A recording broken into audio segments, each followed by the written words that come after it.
Hey guys, what's going on? Tim back in the Revolved Realty studio. Got my buddy Thom Rigsby with me today. Tom, how are you? I'm doing good, man. How are you? Doing good, doing good. I thought that we should get together and chit chat a little bit about what's going on in the world. I've been doing a lot of videos on real estate, as you would expect, but first and foremost, I'm an old entrepreneur, and I know you are too. So I thought we could get together and just kind of talk about what's going on in the business world out there, because the impact on this is really hitting small business and the folks who own and work at them pretty hard. So really quickly, you are Thom Rigsby. You are one of our premier entrepreneurs and small business coaches here in Huntsville, right? Yep, that's what they tell me. Yeah. Who is they? I've always wondered. Who Oh is no, they and how do they know so much? And what are uh, they saying about the coronavirus? I speak around a little bit. Also, have a radio show on Tuesday mornings called Talk Radio for Entrepreneurs. And for the duration of this thing, we've changed up the 7 minutes in the morning daily video podcast to make it 7 days a week. So we can give updates, news, and strategies for business owners. Cool. We'll post all of that. Let's just start off. Talk about how's this affected you, because you're not a 9 to 5. You're an entrepreneur. You got your own company. You do speaking. You do media. You do coaching, et cetera, et cetera. Has this really changed the way you do business at all? You know, the way I do business, no. The questions and the types of support that I'm being asked for now are very different. Such as, how am I going to survive this? yeah, You know, I now have a federal mandate to pay 2 weeks of vacation to employees, or vacation sick leave to employees that are not working, and my dining room is closed. I can't get people in here. How am I supposed to pay that? Right. right. Those types of questions, the real practical, like next 3 or 4 days kind of questions, are what we've really been inundated with. And that's why we went to this daily briefing to try and answer. Let's talk a little bit about that, because I have been in that position. You know, I've talked about this many times before. The tornadoes of 2011 shut us down for almost 2 weeks, and we really never recovered because a lot of our resources were depleted. And, you know, I had 45 employees scattered over 2 stores. I did not have to pay them. There was no federal mandate to pay them. Right. But just, other expenses keep on keeping on. So Yes. what are you telling these small business entrepreneurs? Because, I mean, let's be honest, most small businesses do not have a big cash reserve. No. And if no, they do, it will go pretty damn quickly, right? Yeah, they are like the typical American household that one missed paycheck would destroy them. Even some of the bigger businesses, when you think about, and one of the things that's kind of misleading is when you look at a business and say, well, that's $1 million business. Yeah, that's $1 million in revenue. What do their margins look like? Correct. Yeah. If their margins, like food service, it's really easy for a restaurant to be a $1 million restaurant, Mm-hmm. especially if you serve alcohol. Mm-hmm. And you're still getting by on razor thin margins. So 2 weeks without customers is a big hit. So our guidance has been that your first goal is to survive. This doesn't, we see this hockey stick graph that, shows the number of cases going up, but that's only half the graph, half the real curve. Instead of an exponential growth curve, this thing is really mapped on a logistics curve for all the stat junkies out there. But the key element of that logistic curve is called the inflection point. That's where the rate of growth goes below 1. And for the last 4 days, we've seen the rate of growth slow down. Even though the number of cases continues to grow, they're not growing as fast. Mm-hmm. That's a good indicator that we're heading toward this inflection point. So the guidance to business owners has been, do what you have to do to survive, right? But how do you do that if the government is telling you that you got to pay everybody 2 weeks worth of vacation time? Well, so that's where a couple of things kind of work together, right? Okay. So we have this new federal mandate that we have to pay this sick leave, but we also, as of yesterday, the top 4 counties in Alabama And hopefully by Monday, all the counties in Alabama will have access to these SBA emergency economic impact loans. And so that's where those funds need to come from in order to pay those employees that are impacted by this. Now, so these small business owners need to look into this SBA loan program. yes, absolutely. We had an opportunity to talk with a friend of yours as well, LD Ralph, this week. LD. He is now the Deputy District Director for Alabama Small Business Administration. He kind of went over with us some of the application criteria, how these loans are going to work.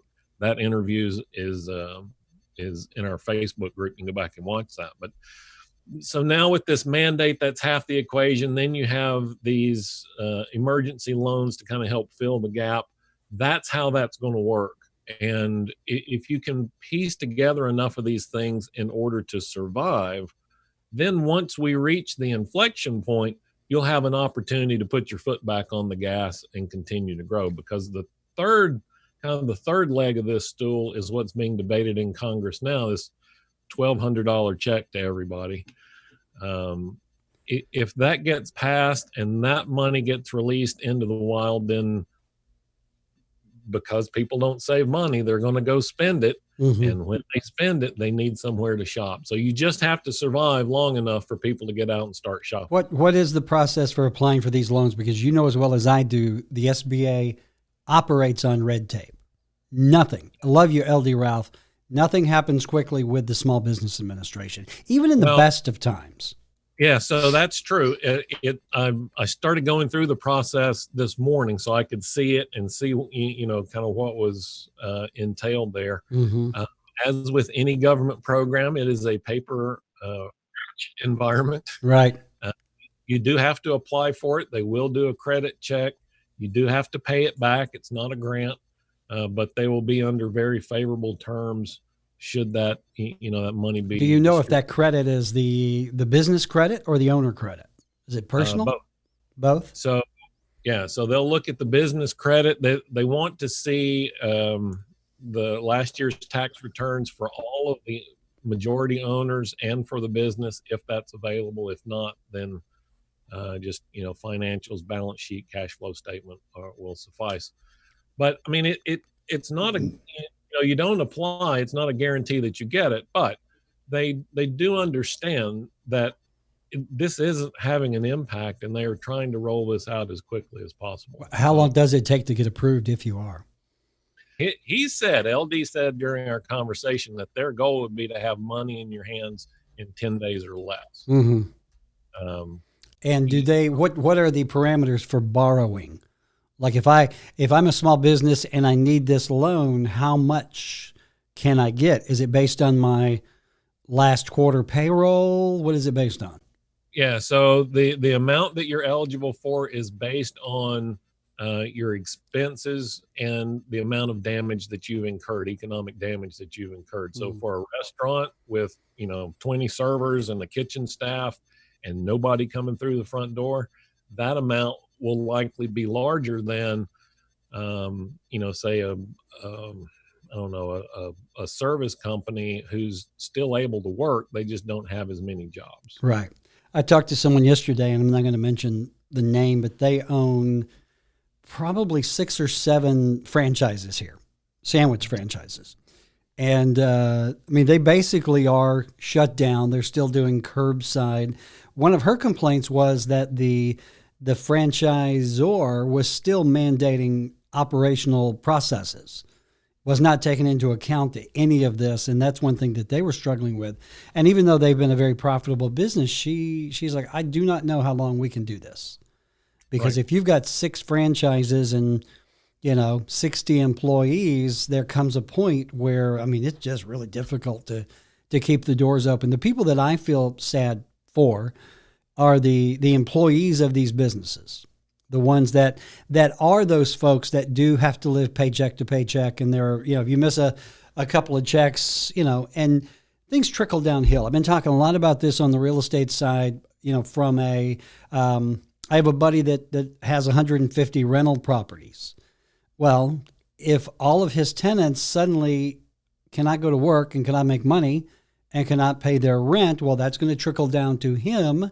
And he's got mortgages on all of these properties. You know, there has to be a point where someone high up pumps the brakes and says, okay, let's have a couple of month moratorium on mortgage payments and all the other stuff that it's going to take to survive. Yeah. And so that's an example of where, even though once we reach this inflection point, and the number of new cases begins to go down, there's still going to be this longer term. And Right. I've said we're looking at maybe a 4 to 6 week period where it's really critical. And then probably through the end of the year where we're going to feel these ripple effects. And that would be an example, you know, if you have these rental properties, he's not going to feel the direct impact of that for a month or two. Mm-hmm.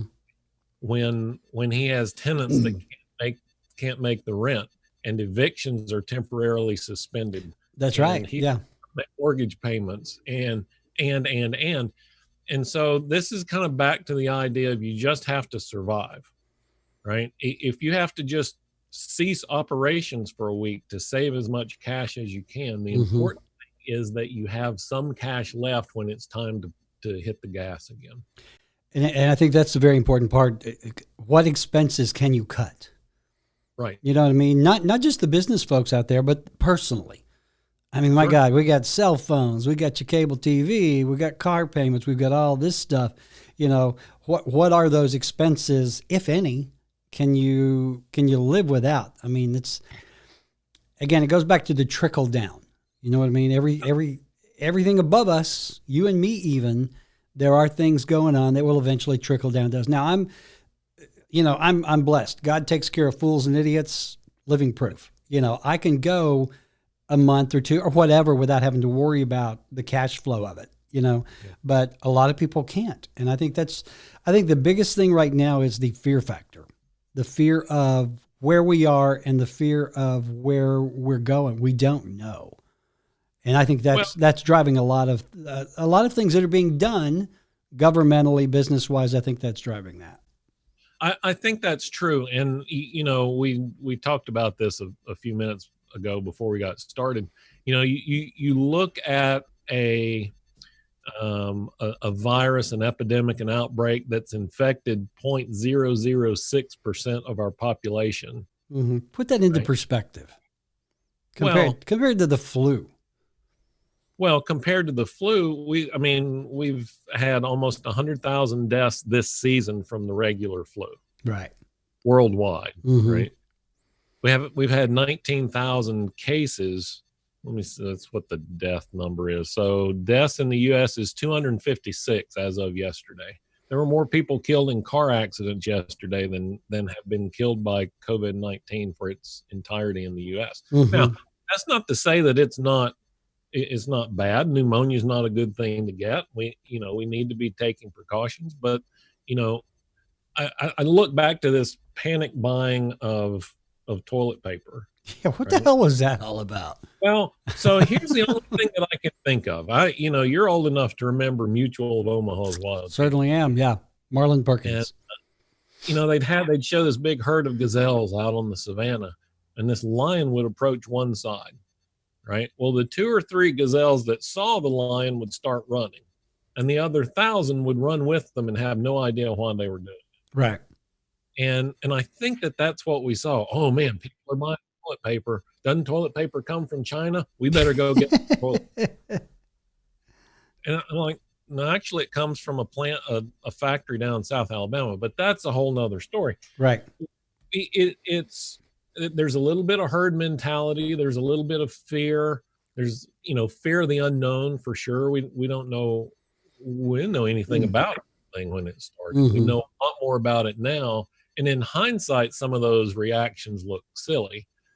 I think the thing to do, and this is what I've been encouraging all my business owners to do, is just be informed about what the risks are, about the things that you need to do to keep yourself, your staff, your facility, your customers as healthy as possible. And to the greatest extent possible, don't buy into the hysteria. Yeah.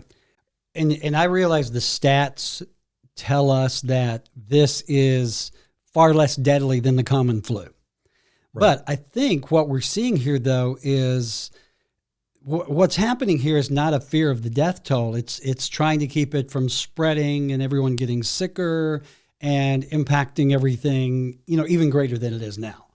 So it's not really the death toll that people are focusing on, because as illnesses go, it's not horrific. I think it's the fact that it spread so quickly, and let's face it, this whole thing was mismanaged from the word go. From China, from Italy. I think at least we are ahead of the curve a little bit, because we've seen what happened in China and Italy and other countries where there was kind of a denial. China was blaming it on soldiers coming in, or what? You know what I mean? So right. I think a lot of it has to do with not necessarily the death toll, but how it's the contagion factor. We've all seen these movies, right? Yeah, and I think that's what's scaring the bejesus out of a lot of folks.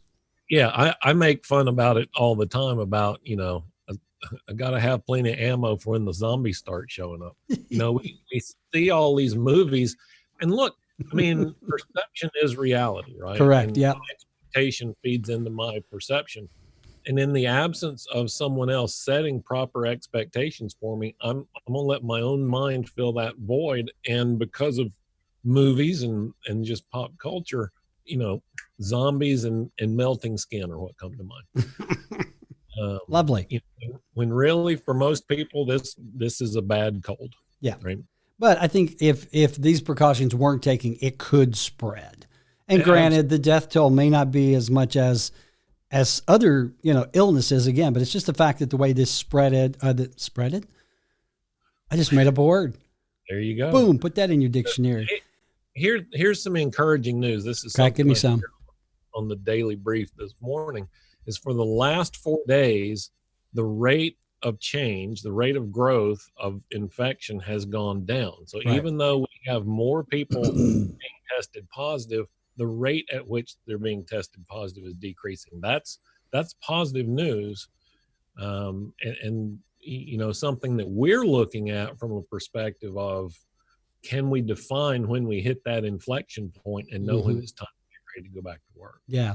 Well, again, I think with you and me, the thing that we relate the most to is these businesses that are having to close down and doing what they can do. I think it's very important. Like, for example, I was coming, to my office this morning, and Sunny Street Cafe's right across the street. Right. Love me some Sunny Street. Yeah. They were actually outside under a tent cooking this morning and doing drive-through service. And I'll be there in about 20 minutes, I think. But little things like that, just to not only keep the doors open, but, just to help, because folks do love their fast food and their slow food and that sort of thing. But again, there's only so much you can do at the end of the day. And I think once this is over, we may see some tax breaks and some forgiveness. And remember when the oil spill happened in the Gulf? Sure the following couple of years, if your business was, and you could prove this, if you could prove that your business was impacted by the oil spill, you could actually be part of a class action lawsuit. You could actually, and I know guys that, they were affected on the periphery at best, but they participated and got a big chunk of change. Now, excuse me, I don't think we've got anybody sue here, but I think you will see the government stepping in and saying, okay, if your business was impacted either through tax breaks or grants or something. But I think the key to this, Tom, is what we were talking about a minute ago with the Small Business Administration, is get through the damn red tape. Right. All this stuff going through Congress right now, this is not a time to play politics. This is the time to do stuff to help people. Right, exactly. I think another encouraging piece of news that we saw out yesterday was the market projections from Goldman Sachs. Now, it is Goldman Sachs, so you take this, kind of for what it's worth. But they are predicting a 24% annualized growth rate. So in the second quarter. So second quarter is going to be down 6%, right? But there's a 24-point swing between the second quarter and the third quarter in their projections. We're going to be up 12% in the third quarter. So they believe that as this too shall pass, that there's going to be a lot of fuel for the fire to kind of pick back up where we left off as we get into the summer. So that's encouraging too, that those kinds of predictions are kind of supporting what we're doing. The other thing I'll say, like in terms of the numbers, attribution here is really difficult, and it's something, this is going to be an outbreak, a pandemic that people will study for decades. Right. And I think we'll see in hindsight that a lot of the things that we've done over the last week, as painful as they are the things that have begun to slow the rate. Right. I believe that. Some period of time with this. But it also keeps the numbers down to a manageable number so that we're not like Italy or Spain, where they're having to make life or death decisions because, they don't have respirators or drugs to treat their patients. So that's an important aspect of this too. Let's talk a little bit about the lessons learned out of this. I think one of the lessons, and folks have been warning about this, we are very reliant on China for a lot of things, drugs, respirators. There was one doctor that was interviewed on the news, and he was talking about the drugs that they have on the crash carts in hospitals, the vital drugs on crash carts. 90% of those are made in China. Yep. So what lessons are we going to learn, Thom, about relying on other countries? Because let's face it, countries don't, we could go to war with China and a shot never fired. It could just be economic. Sure. And I think the impact on us would be far worse than the impact on China, simply because of the reliance on products. I think that, I heard a great quote this week, saw it in one of the groups, that this virus might kill more businesses than it kills people. And I believe that. Yeah. I think the two big takeaways that we should really carefully consider, and this is going to become part of how we work with our coaching clients. Number one is we're too reliant on a steady supply chain, right? You need some alternative sources. If China suddenly becomes unavailable as a source for your product, or Walmart, or the wholesale place, whatever the source is, if you're reliant on one source for your goods, that's a bad thing. So we need some diversity in our supply chain. I think the other thing that we'll take away from this is we need some cash liquidity, and we need real-time cash liquidity and some near real-time. So, whatever instrument or vehicles those are in that we can cash out of pretty quickly in a circumstance like this. And I think we'll see a huge increase in the number of businesses that actually buy business interruption insurance. That's,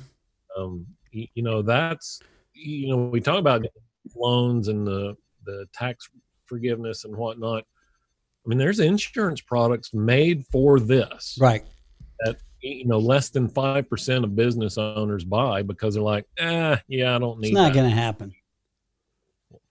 It's it's kind of like flood insurance. And if you go back and you look at this, if you live on the beach, you're going to get a flood. If you have a business, you're going to have business interrupt.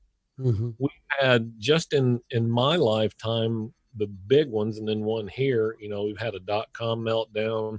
We've had a housing crisis. We had 9/11, which I think this is much more aligned with the 9/11 type black swan event. We have tornadoes, hurricanes, snowpocalypses. We have all these things that interrupt our business. We need to be prepared and have a mindset that when this happens, I need to be able to survive so that I can pick up and run on the other side. Yeah, I think that goes back to the lessons learned. Yeah, what exactly. Do you lesson? You can take a Warren Buffett approach and be in such a position so that when your competition or your adjacent neighbors run out of cash and they need to sell or need support, you've got cash available to buy into or buy in whole those businesses, those customer lists also. Yeah, that's one thing I've been talking a lot about to folks, my friends in the real estate industry, especially investors, the opportunity is here.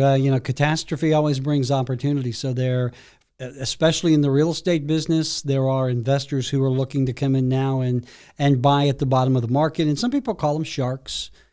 They're, call them whatever you will. It's an opportunity to buy at the bottom. But again, I think you look at what are the ripple effects of this? Like, for example, in my industry, it's not only people who are, open houses are not happening now. People don't want other people walking through. Some folks are afraid to list their home now. Some folks are afraid to go look. We've had one deal fall through a couple of days from closing because their relocation package was indefinitely put on hold. So there's that kind of ripple, but really by and large, the way that I conduct my business has not really changed because I pretty much did everything virtually anyway. I'm not a buyer's agent who rides around in a car with people and look at 100 houses. Life's too short. But I use a lot of media. I use a lot of video, but I'm doing things like I've pretty much already done them. But back to the point, this in the real estate industry, we're seeing it impact mortgages. We're seeing it impact title. If the courthouse is shut down, it's really hard to do title work on older homes because the online records only go back so far. So we're seeing things slide and slide and slide. So, I'm not complaining, certainly. I'm not really going to lose any money. I'm just going to be inconvenienced for a couple of months. Thank you, right? And I think that's another example of how this is going to continue to have, some ripple effects for months to come. That we have to be aware that that's going to happen and be prepared for that. Yeah, and be patient. I had one call. God love this guy. I had to call him and tell him that the closing was going to slide a couple of weeks. No, not going to happen. I mean, he was inconvenienced quite a bit and let me know about it. But most folks are understanding. But you can't fight the process. No. I mean, it's if you want a fast food hamburger now, sorry, you can't get upset about it. So I think we all make adjustments. But again, the one thing I wanted to really specifically talk to you about was the small business side of this, because I know that's your wheelhouse. And, in closing here, your thoughts, and you kind of touched on this. What are some things that these small business folks, these retailers, these service providers who have basically shuttered their shop, how do they survive this? And if they don't, what next? Well, first of all, I would say if you don't, it's not the end of the world. Mm-hmm. A lot of times when I'm talking to people who are interested in starting a small business, but they're hesitant, I'm like, well, what's the worst that could happen? Oh, I could, go bankrupt and lose everything. I'm like, well, you'll only lose the business. Bankruptcy will protect everything else, and if that's the worst that could happen, you'll be fine. Mm-hmm. Right. So if it comes to the point where the business just can't survive, it's not a personal fault or failure of yours. Right. You and I both have had businesses that didn't survive, things like that. Well, we've crashed and burned, and they're still smoldering in places. So. Yeah. All right. So in terms of how to survive, maintain those cash reserves as long as you can. Call your suppliers, call your landlord, call the utilities, call everybody and say, hey, what can I do? Can I pay you 10% of, can I defer the bill until the end? Just like you were pointing out with the landlords, they kind of need cash flow to keep going too. So, as much as we can spend, we should spend. But as a business owner, our job is to preserve that capital as long as we can. If you're in food service, man, now's the time, like Sunny Street, be out on the sidewalk, cook all that food. Don't throw it away. Yeah. Man. You're throwing away stacks of cash if you have to. Do what you have to. It's better to get 10 cents on the dollar than throw it in the garbage. Yeah. And I think one of the things that's important to remember is there is no immediate solution. Okay. If I am a retailer and I have been forced to shut down, I don't have to deal with this today. You know what I mean? It's not like people are going to be knocking at my doors. My business is shuttered, so I'm going to look personally. how do I survive personally? The business, I'll deal with that. I mean, and again, I had to do this with my stores when we went through this. Is, you know, we were closed and there wasn't a damn thing I could do about it. But I could maintain, you know, my household and my family, and you know, if I had business money over there in the business and I needed it to buy food for my kids, I'm buying food for my kids. So the important there thing is keep it in perspective. That business is all well and good, but you know, you can survive without that business. Look, you can start all over again if you have to maintain the home life. The business is a tool, right? Mm-hmm. And don't make. We want it to be successful. I want it to be successful. I want all of my clients to have successful businesses. But at the end of the day, just like you said, if it comes down to, you know, saving the business or feeding the kids, I'm feeding the kids. Exactly, man. Right. And it's the analogy I like is on the airplane. You know, when the masks drop down, they tell you put yours on first because you can't help anybody else if you can't breathe. Yep. And it's the same thing. You have to do what you have to do. You know, call your mortgage holder, call your car note holder, call your credit cards. They're all going through the same thing. So it's not, you don't have to explain it to them. Just say, hey, what can we do? Yep.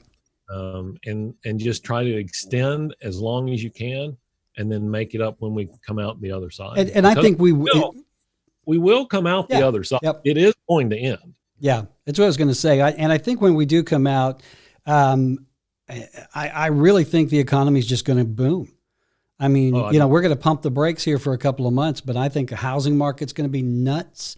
I think all of these businesses are going to be back in business, and I think it will be okay. And I really think that we probably have a month, maybe two of this.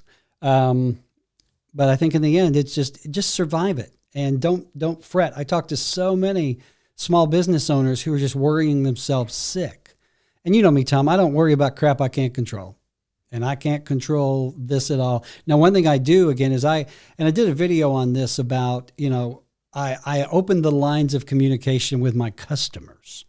And granted, I'm a realtor, so I probably deal with a dozen clients at a time. But I've been in touch with them. I've touched base with them. I keep them informed. One of the worst things you can do if you deal directly with clients like I do and you do is keep them informed, because they don't want to be in the dark at all. Use social media. If you're a restaurant, post on social media updates every day. Let folks know what's going on. And I think one of the big ones is we have to support each other at times like this. I tell entrepreneurs all the time, as a business owner, we see the world differently than other people. Right. And so we need to surround ourselves, or at least have a little kitchen cabinet of other business owners that understand. Mm-hmm. Because as well-intentioned and well-meaning as, you know, friends and family and the extended community are, if they're not a business owner, they don't get it. If they've never, you know, laid awake at night wondering how I'm going to write checks for payroll tomorrow, been there, they don't get it. Right. And you need that community. Unfortunately, right now, the time to build that community was 6 months ago. Mm-hmm. But you can reach out to other businesses. That's one of the things we're encouraging in our Facebook group is talk to each other, find other businesses that are trying to help the same market that you are. Try some co-marketing, some share each other's posts and things like that. Just help, because if you help, you're investing in goodwill in the future, and that, in the end, that will pay dividends far in excess of what you can squeeze out of a rock today. It's always good to make deposits in the Goodwill box. Absolutely. I think that was a commercial somewhere. All right, Tom, if folks need to get in touch with you just to chit chat and get your opinion on things, how do they do so? Sure. Easy way is to go to the website, thomrigsby.com, and there's a big orange button that says get started. You can click there and schedule an appointment. I'd also say that while all of this is going on, go to thomrigsby.com/corona. And that will take you to our Facebook group where we've collected and curated a lot of these resources, and where we're publishing our daily briefings. Good deal. And you can also hear Tom's rendition of My Corona. Corona. All right, buddy. Hey, you guys I know these are tough times, but I think if we just hang in there, Don't drive yourself crazy over things you can't control. That's my big takeaway right there. But we will make it through this. We will bounce back. And I think if we all support and hang together, we will be okay on the other side. All right, buddy. Stay safe. Stay away from me. Take care. All right, bud. Talk to you soon.